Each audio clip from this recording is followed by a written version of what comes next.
I'm joined by Jim Farney here from the University of Regina, and way the polls are shaping up right now, people are predicting that it could be a minority result. Right. What should people watch for on election night when the results come in? So right now it's a big hot cup of we don't know, right?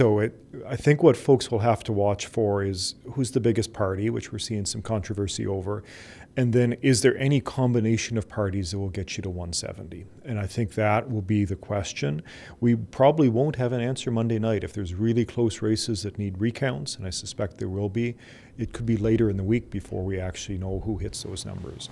And I know the advance poll, which we had a big number of people vote in the advance polls, those could also come into play later on in the evening. Yeah, that's right. And yeah, so all of those would come in more slowly. So I don't think it'll be one of those nights where you turn on the TV at 8:30 and bang, you know who the government is. What would a minority look like in practice? Let's say one of the parties wins, but they don't have enough seats to form a majority. So we had this federally in 06 and 08 with Harper, where he didn't have a formal coalition partner, but he just governed as a majority or as a minority on an issue-by-issue basis. So there's kind of constant brokering, constant dickering. The parties are constantly ready to go to campaign, so it gets very partisan.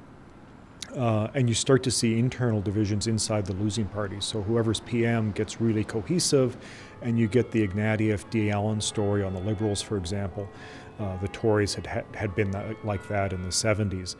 So it becomes really interesting politics, but really unstable. What we'll see Monday night, and obviously Andrew Scheer has a different story about what this looks like, but it's really important to understand that our convention is the Prime Minister.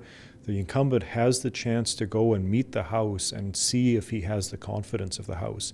Even if the Liberals, say, are smaller than the Tories at the end of the night, it's still Prime Minister Trudeau the next morning, and he still has the first chance to see if he can get to a majority through coalitions or one-off arrangements with the other parties. A coalition or even an informal one, how likely is that for the Conservatives if they get a minority? So the NDP has said that they will not go there. The Greens have been open, but I have trouble seeing, given the policy preferences of the two parties, that working. And it doesn't make the numbers work anyway. I don't think the Bloc would be formal coalition partners with the Conservatives, but I could imagine an arrangement where they get together and they say, listen, we both like decentralized federalism. Neither of us like big federal programs, but for different reasons. And for 2 years, we can sort of work together. How likely is it for us to be back at the polls in, let's say, 2 years? I think if we end up in a minority, very likely. There's been some interesting commentary by governors generals past in the last couple of days saying, I probably wouldn't give the politicians an election inside 6 months unless I was really convinced that Parliament just couldn't work, which is actually a possibility. If there's no stable coalition, then the whole thing could fall apart by Christmas.